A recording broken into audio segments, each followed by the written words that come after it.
The Assembly will hear an address by His Excellency Keith Christopher Rowley, Prime Minister of the Republic of Trinidad and Tobago. I request protocol to escort His Excellency. I have great pleasure in welcoming His Excellency Keith Rowley, Prime Minister of the Republic of Trinidad and Tobago, and I invite him to address the Assembly. Mr. President, it's an honor to address this August Assembly of States at this 78th session of the United Nations General Assembly. I stand before you on behalf of a proud nation which is celebrating the leadership of the General Assembly for the next year by a son of the soil of Trinidad and Tobago. We are proud of you, Mr. President.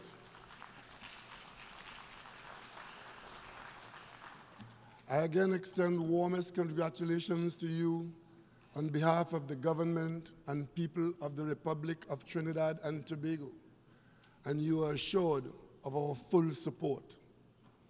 I also wish to express our deepest gratitude to your predecessor, His Excellency Saba Karusi, for ably guiding our work during the 77th session. Permit me, Mr. President, to express our deepest condolences to and solidarity with the government and people of Morocco, as well as the government and people of Libya on the recent tragedies which have resulted in the significant loss of lives, livelihoods, and destruction of property.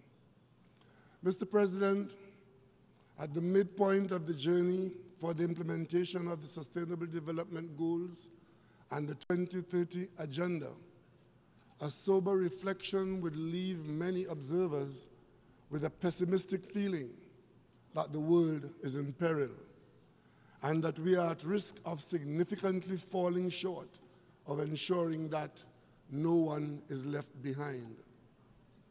We have seen an array of cascading crises in many parts of the world. Recently, the Secretary General sounded the alarm that the period of global warming had ended and that the era of global boiling has arrived. Investments in instruments of war have far surpassed investments in instruments of peace and peace building. Some protracted conflicts are continuing with little signs of ceasefire, and others continue to erupt and escalate with disturbing consequences. All of these contribute to the waning spirit of multilateralism in our United Nations, the very purpose for which this organization was built.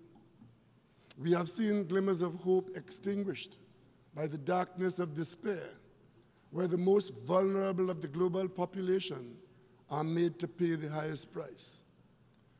The cards of the international financial system remain heavily stacked against Global South, thereby inhibiting the prospect of these countries to achieve economic growth and sustainable development.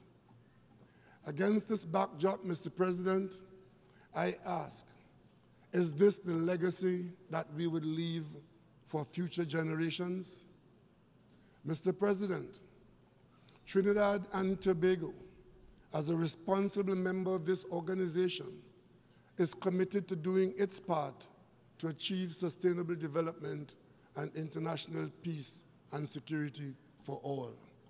However, our ability to safely navigate our destiny to the harbor of sustainable development by 2030 is stymied by challenges and threats, some of which are existential.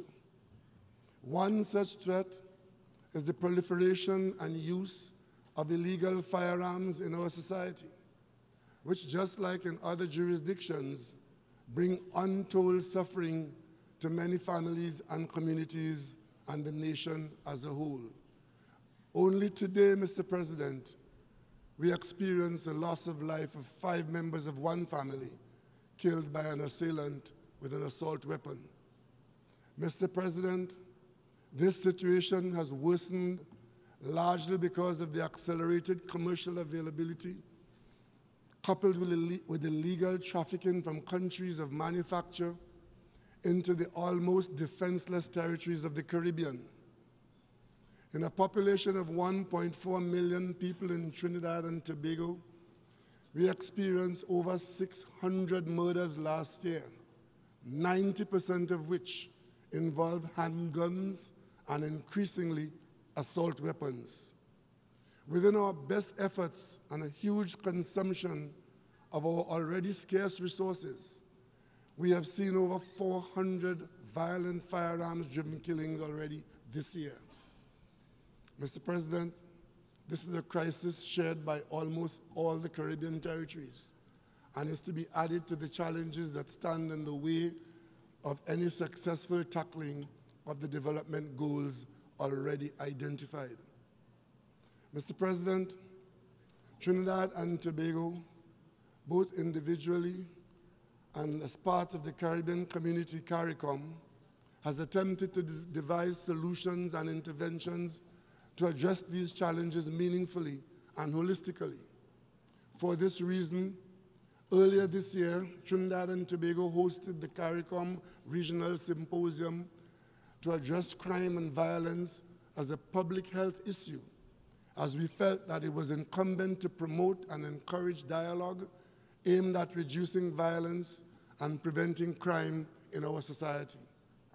In this context, we are cognizant of the need for cooperation at all levels. Accordingly, Trinidad and Tobago remains fully committed to the Arms Trade Treaty and its stated objectives. We also look forward to continue to work collaboratively with our regional and international partners, especially the United States, to urgently stem the illicit trade of illegal firearms, most of which are produced by gun manufacturers and promoters based in this country. We acknowledge and appreciate the recent and ongoing support of the United States in linking arms with Trinidad and Tobago and the wider CARICOM in confronting this metastasizing scourge, which not only disturbs our safety, but threatens our sense of security and even the very democratic states themselves. Mr. President, we acknowledge that the proliferation of violent crime, concomitant with other escalating crises, provides fertile conditions to destabilize any country. It is in this context that Trinidad and Tobago supports CARICOM's position that all nations respect the Caribbean Sea as a zone of peace. Consequently, Trinidad and Tobago, as it fights its own battles in this area, remains deeply concerned over the developments in our fellow CARICOM country, Haiti, that are causing unimaginable humanitarian, socioeconomic, and security consequences. We applaud the decision of the government of Kenya to offer to help lead a multinational unit in Haiti, and welcome the decision of the governments of the Bahamas and Jamaica to contribute personnel to it. Rwanda's offer to help is also very significant and commendable. We also urge the international community to collaborate with Haiti towards the achievement of a credible solution to its current crisis that would guarantee that the country and its people are not left behind. I recall the exhortation by Trinidad and Tobago's iconic calypsonian David Rudder in his timeless classic, and I quote, Mr. President, when David Rudder says, "Haiti, I'm sorry," where he intoned, and I could continue to quote, "I refuse to believe that we, good people, would forever turn our hearts and eyes away. Haiti, I'm sorry. We misunderstood you. One day we'll turn our heads and look inside you," unquote. Mr. President, that day has come. That day is now. We, the United Nations gathered here, must prioritize authorization for the external help that Haiti desperately needs. Mr. President, just like anywhere else in the world, Haiti deserves peace. Haiti deserves prosperity. Haiti deserves progress, and Haiti deserves sustainability. Haiti requires the intervention of the United Nations now. I wish to assure you that Trinidad and Tobago, as an honest broker, remains fully committed to working with the government of Haiti and all other stakeholders to arrive at an indigenous solution to comprehensively address the crisis in that country. Mr. President, Trinidad and Tobago is of the view that in order to rebuild trust and reignite global solidarity, there must be universal adherence to the Charter of the United Nations and international law. Respect for the sovereignty and territorial integrity of all states must be paramount and permanent. It is in this connection that we continue to register our dismay and disappointment in the ongoing hostilities following the military action against Ukraine. Mr. President, though we are geographically far removed from the threat of the conflict, we are not unaffected. It is indeed disappointing that the Black Sea Grain Initiative, which assisted in stabilizing global food prices and potentially protecting millions from the threat of famine, starvation, that has been terminated. We noted with great anxiety that global food prices during the month of July rose for the first time in months. This situation is of priority concern for the CARICOM community, as we acknowledge that food security remains a crucial issue for our region and is a vital component in our quest to achieve the 2030 agenda. Mr. President, it is also regrettable that after all this time, a credible solution to the Israeli-Palestinian conflict remains elusive. In this regard, Trinidad and Tobago reiterates its strong support for a two-state solution based on mutual understanding, tolerance, and respect, which would serve as a foundation for Israel and Palestine to live as peaceful, responsible neighbors. We continue to urge both sides to recommit to a just, lasting, and comprehensive solution that would ensure peace, prosperity, progress, and sustainability for all. Mr. President, 2023 marks two very important milestones for the international community as we commemorate the 75th anniversary of the adoption of the Universal Declaration of Human Rights, as well as the 25th anniversary of the adoption of the Treaty of Rome.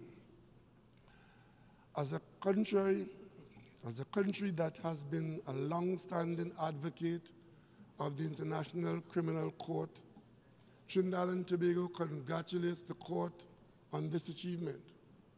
In recognizing this milestone, we remember and pay tribute to an outstanding pioneer of the court, the late Arthur N.R. Robinson, former Prime Minister and President of the Republic of Trinidad and Tobago.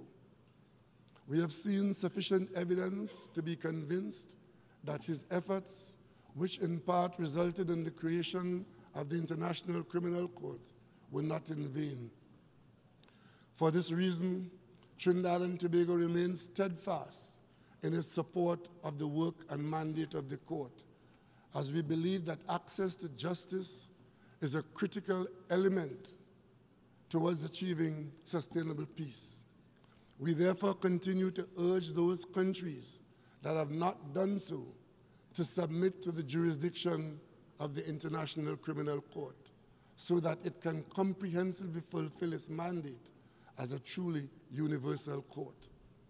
Mr. President, while we acknowledge that the International Criminal Court provides a beacon of hope for access to justice, we also recognize that it is an absolute injustice that 75 years after the adoption of the Universal Declaration of Human Rights, there still exists discrimination and the lack of tolerance for fundamental human rights. We remain concerned that in some quarters, women and girls continue to be denied similar opportunities offered to men and boys, which stymies the collective pursuit to building peaceful and sustainable societies.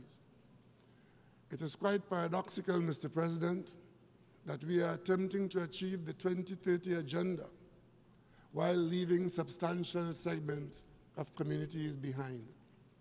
Everyone must be allowed to live a life free of fear and free from all forms of violence, a life in which they are respected, where their dignity and liberty are not compromised. These ideals must also shape the way forward for reconciliation, truth, and justice. The persistent underdevelopment of Caribbean nations and so many others is directly attributed to the unpaid debt for centuries of enslavement and economic exploitation of African people by Europeans. The descendants of these people populate the Caribbean islands, where they struggle manfully against the residual rigors of these historic crimes, even as they are visited by the worst effects of climate change and the constant threat of exclusion from the world's mainstream financial systems. In this regard, Trinidad and Tobago continues to call for bold, decisive action to ensure reparatory justice for the untold suffering of millions of people in the developing world. We would welcome Africa's support in this quest for justice. Mr. President, it is undeniable that climate change is an existential threat to all of us and does not recognize geographical boundaries. We also acknowledge that our people, the people of the small island developing states, those who bear the least culpability for the climate crisis, are the ones who continue to be most disproportionately affected.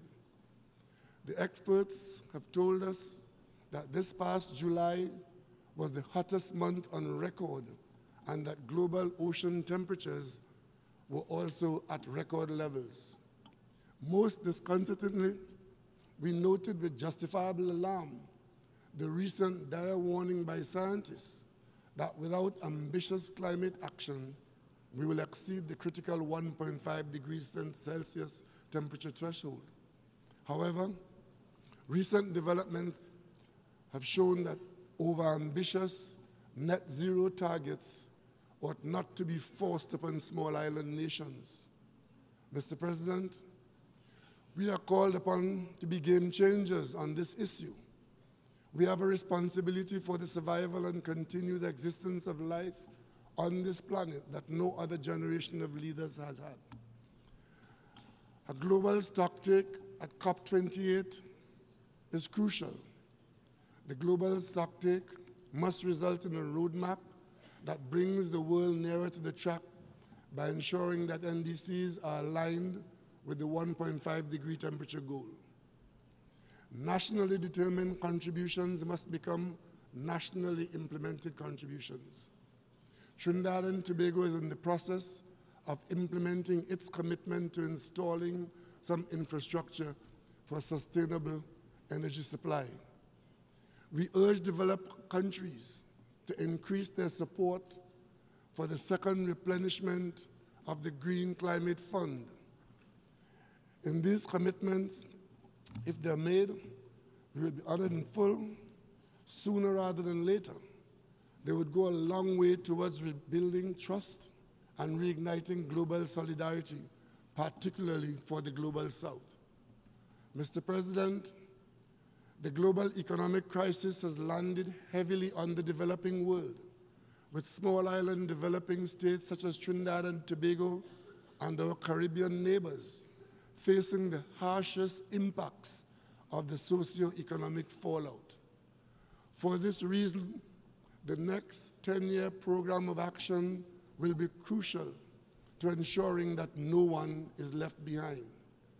We call on the international community to lend its support for the 4th International Conference on Small Island Developing States, and to reach an ambitious and transformative global blueprint that will drive the sustainable development ambitions of small island developing nations towards long-term resilient prosperity. We will also continue to advocate that international financial institutions should be sensitive to the specific circumstances of developing countries and the challenges that they face. Trinidad and Tobago therefore reiterates its support for the development of a multidimensional vulnerability index, the Bridgetown Initiative, and any other effort that addresses the most pressing needs of developing countries, including those encountering liquidity challenges and debt distress. Mr. President, earlier this year, Trinidad and Tobago welcomed the landmark adoption of the agreement under the United Nations Convention on the Law of the Sea, on the conservation and sustainable use of marine biological diversity of areas beyond national jurisdiction. Trinidad and Tobago actively participated in the negotiations along with its CARICOM partners.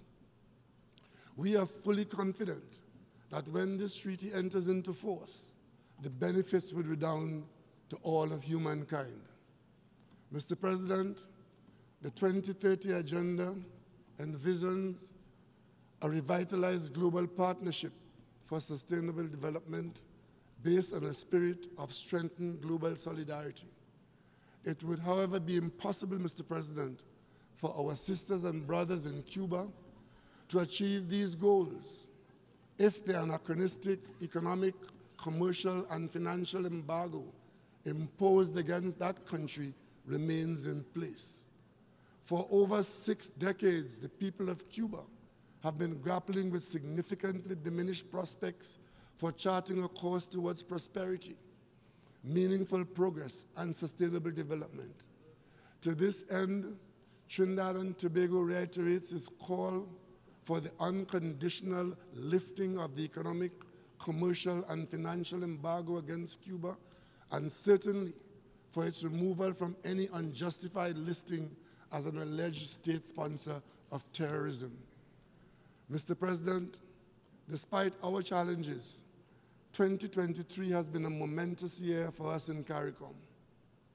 In addition to your election as President of the General Assembly, we recently celebrated in Port of Spain the 50th anniversary of the Caribbean community under the theme, 50 Years Strong, a Solid Foundation to Build On.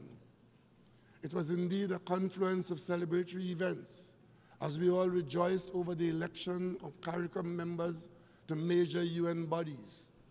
In this regard, we congratulate Guyana on its election as a non-permanent member of the United Nations Security Council, as well as Haiti and Suriname on their election to the Economic and Social Council.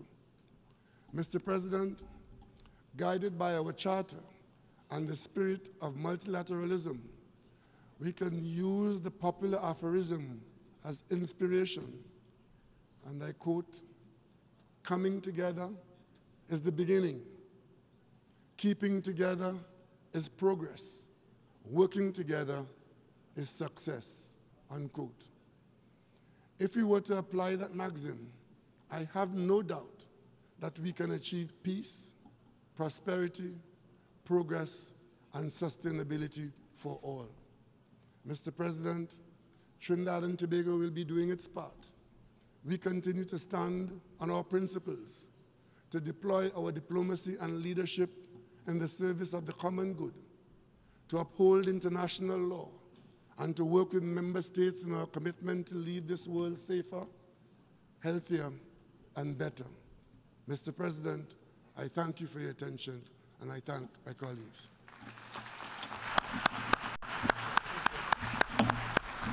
On behalf of the Assembly, I wish to thank the Prime Minister of the Republic of Trinidad and Tobago for the statement just delivered, and I request protocol to escort His Excellency.